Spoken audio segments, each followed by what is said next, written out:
Hey, it's Eric here. Oh my gosh, I'm filming from an undisclosed location today. And I've just been going over the market data, and oh my gosh, we are officially in a balanced market. So I'm going to just go through and reference some of the PowerPoint slides that Tina Tambour gives us from the Cromford report. And locally, it's the best data out there, and it shows you what's going on in today's market and how to analyze it. I was going to do a three-part series this week, but this data was coming in. I really just had to sit down and go over it and compile it and present it back to you so you can have an idea what's going on with our market. So in short, we're back to a balanced market. This is what we have been waiting for as agents for a long time. So it's a good balance between buyers and sellers. And let's just dive right into this and make it quick because there's a lot of material to present. So, all right, here I am. We're gonna hit it from the beginning. Number one, what affects the demand? What we're seeing is a huge reduction of demand in the Phoenix market. Part of it is due to interest rates, household formations. What we're seeing today is when two households merge into one, that's actually happening here. Interest rates, they're going up. They are, we'll say, high compared to what they have been. 5.8% or 5.5% is much higher than what it was when it was a few months ago, when it was only in the threes. So that's also going to affect the affordability. And the other thing is there's a lot of consumers that don't know what's going on in today's market. So let's keep plowing into this. Here's the household formation. Household formation, this is what I was just kind of mentioning, is that there's actually people moving from two homes into one. A lot of it's the millennials. They're not going out and buying, but they are wanting to buy. And right now in Phoenix, we just don't have the inventory or we don't have the price to support them. We now have the inventory, but we're just waiting for see what happens with the prices. The affordability, it has dropped. It's higher than what it is nationally, but that was kind of expected because over the past couple of years, Phoenix has been absolutely on fire. Our mortgage rates, they've actually increased. If you look down here in the corner, lower right hand, back in December, they're 3.1 and now they're up to 5.3 and they're kind of floating around there. And I believe they're actually about 5.5 today. But historically, that's low. So if you go back in the 1980s, we're at 18.6. So it's still a great time to be in the market. Let's keep going. Mortgage rates. They've kind of been fluctuating 5.8. Now they're down to like 5.3. So we're waiting to see what happens there because again, that's going to affect the affordability. And if you stick around long enough, I can tell you what sellers can offer to help sell their home since we are in this balanced market. Dow Jones is creeping down as well. Yeah, I hate to say we're still doing great, but you know what? If you can zoom out more and more, I mean, we're still back and higher than what we were in 2018 and 19 and approaching 20s. So this is what I've been saying. Welcome to the balanced market. This has been Phoenix over the past few years. I'm sorry, back in 2022. We have been in something called the frenzy insanity, which we've had no way of measuring that before in the contract ratios. Once you go back from June 2022, here's July 22. Guess what? We have been bumped down into a warm. And this is just this huge shift in the market. So this is wonderful. Contract ratios have kind of slipped down. As I was telling you, back in 2022, we have been in insanity. Back in February, we've had no way of measuring it. They've actually had to create frenzy and insanity just because the market was so hot. And finally, we are back into a normal market. So there's the numbers you can take a peek at. If you want copies of these slides, let me know. I'll also be posting them as the days go by and just make longer talking points about them. Your contract ratio, here it is. You can see where they have back in, you say 2020, it's been hot. Once we got into 2021, it's been insane. So we've had nothing like that to ever measure in the contract ratios before. And now we are back down to where we need to be. Hooray. Market cycle, according to the Cromford report, here it is. We're going through this cycle. Last month, actually, it was only like a week ago, I posted a slide where, hey, it was this whole thing, this actual slide, and it said we are in the panic mode. Well, now we are in capitulation. I gotta get that down. So now we're just gonna see when we hit despair. But as you can see, this is all normal. If you've been around the market long enough, this is kind of where we're at. It's an old chart, and let's keep digging. Active supply versus what's under contract. We broke this down into all the price points, and we can now say we are in a warm and balanced market. Again, I'm just burning through these slides because there's a lot, and I'm going to go into each one more detail in the future. Cue to the price reductions. Home sellers drop prices to what they should be. A lot of agents have been overly aggressive. Me, for one, I've actually done it myself. Think you can just grab that last high buyer, right before the market shifts more, and you know what? It doesn't work. So we got to be, as agents and sellers, if you're looking to sell, be a little more aggressive on price. And this means, hey, let's kind of round things off, be a little more buyer friendly instead of just taking advantage of the hot market. If you're a buyer, all right, you're going to have some like negotiations to do. So, but you have to see what property it is first, because there are still properties selling over list price. Here it is, the price changes per week. 15 weeks ago, there was hardly any. And now people are dropping prices all over. So as you can see, week 28, the median price reduction has been about 15,000. So people are feeling it, especially the sellers. So if you are dealing with, or people are telling you that they can sell their home within, you'd say 3 days, guess what? Those days are over. I know there's certain places advertised where they can get it sold in 3 days. And believe it or not, you're going to see another slide and I'll bring it up. Market days, they've gone up.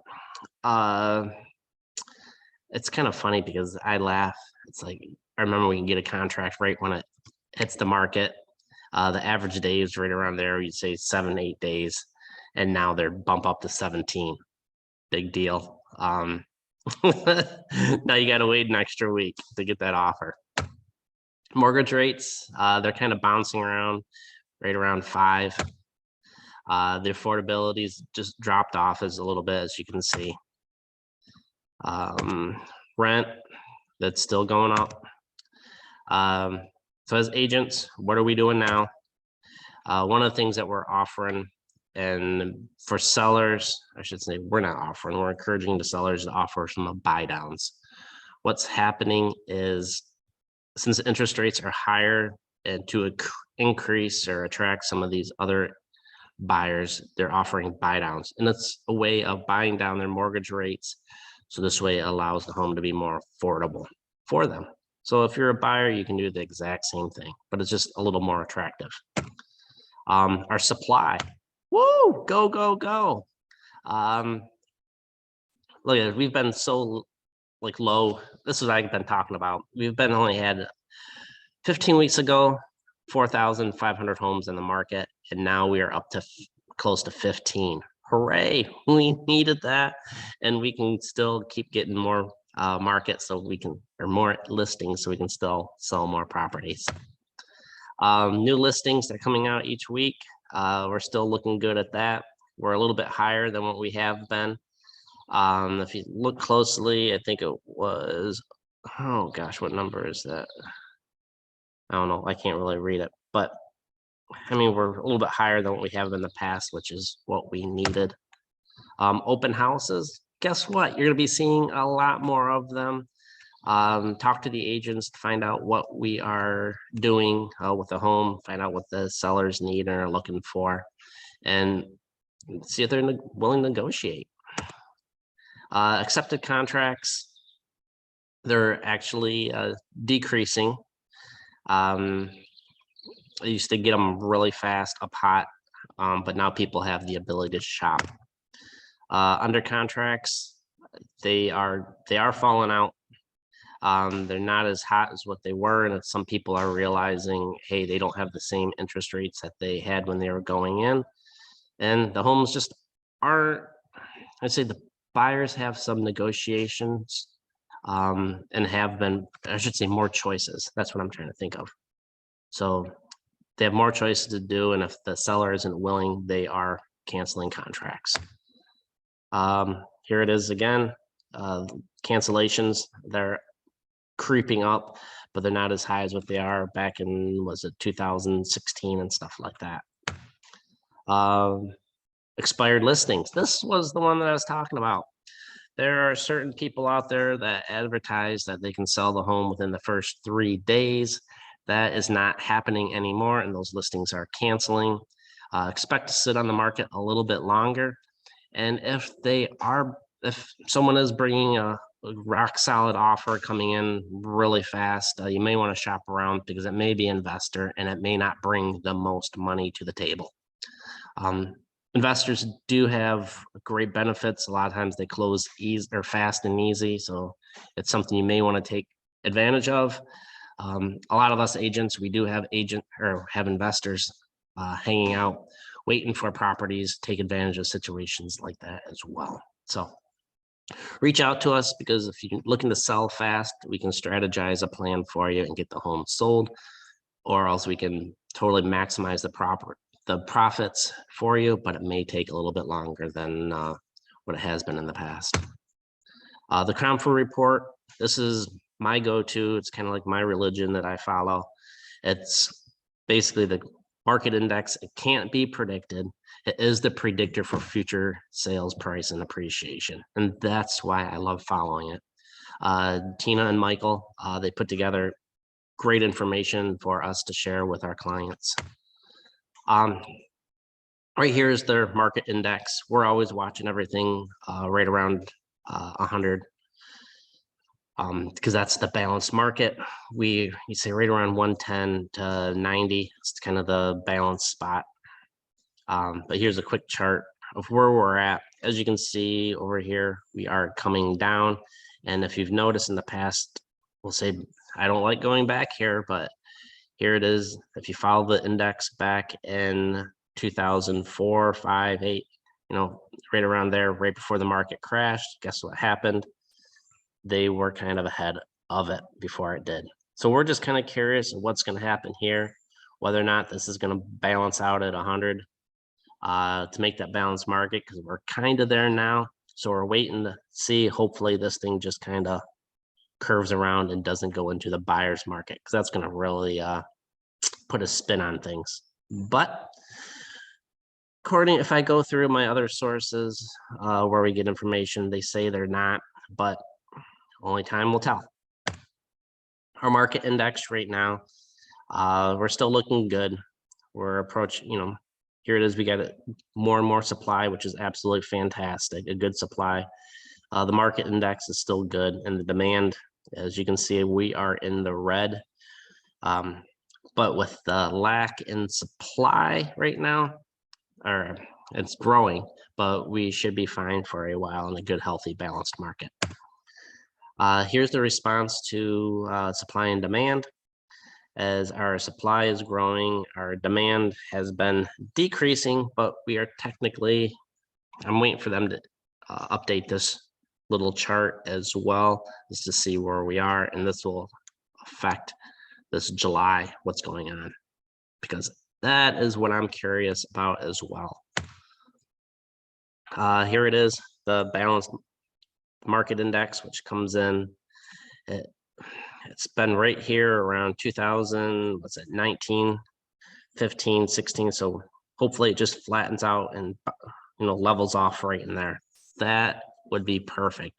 If it goes below 100, we may have concerns, but as of now, we're still looking good. Closing per month, we've been decreasing slightly, which is fine, just because we are in the market shift. Sales to price, this is kind of obvious because we have been such in a hot market that everything's been selling over really high. I mean, back when you're selling for over 101, that's pretty steep, but now we're down to 99.3, which is good. We still can go down a little bit and still be in a continuous healthy market. Sellers with closing costs. This is something that's interesting. They are starting to pay a little bit more, and I expect these numbers to increase as time goes on. Flippers. So what is going on with them? There's certain times for them as well, so they have been backing off as well. So if I'm just looking right here in the second quarter, they are slowly decreasing. So you may not get all those investor offers that you wanted in the past. The bubble, this is jumping to it. We're not the same. The first thing is they're not doing the 100%. Today's market, they haven't been doing the 100% financing. In fact, tons of people have lots of equity in their properties. So if they get behind, they still can turn around and sell and walk away with a ton of cash. And then they can either rent or even possibly buy another property of a lesser value with all cash. So that's why we're not expecting to see the bubble. Here's just the quick chart that Tina and Michael have put together. The risk factors. I mean, you can go through and read it, but they're not basically saying we're not going to be in a bubble. Market summary. Traditional buyers are back in control. Woo-hoo! This is exciting news. New listings are coming in hot. Rental supply is going up, which is fantastic. So if you're looking to rent, you're going to find more and more properties to pick and choose from. Landlords, if you're looking to price your home, don't be greedy. Just get a good tenant that's going to keep paying. So as for what to expect more seller concessions and more negotiations. So that's pretty darn cool. That's what I like, because when you're not negotiating, it's not much. It's not really fun. And then what's really kind of curious is where are these exciting is where are these listings coming from? 25% of active listings, or the active listings, were purchased in 2022. So all these people that were trying to buy at that high end and hold and try to flipping it a few months later to make their 50,000, it's just not happen. And 36% of these homes were all in the last 12 months, which is crazy. So that's why it's just interesting, and just keep in touch with me, and I can tell you what's going on. But here is a quick median sales price. Took a slight dip. The appreciations, I mean, it's just not as hot as what it is. And believe me, this is measured year over year. So these little decreases aren't that much to be concerned about now. Long term, as we all know, real estate's a great buy. If you're looking to do a short term flip, then you may want to pay a little more close to the numbers and budget accordingly. But if you're looking to buy a traditional home, it's still a great time. Take advantage of it, because you are going to be in this for a long term. And real estate historically has always been going up. So here's Michael Orr and Tina Tambor. These are the people that I follow all the time, because they are on top of the market. So If you have any questions and want to know what else is going on in our market, please give me a call, 602-492-2897. I'd love to share the most recent things that are happening in today's market. That's it. This has been kind of a long video, but I wanted to get it out because this data is coming in and I wanted to make sure that you were on top. Thanks. Bye.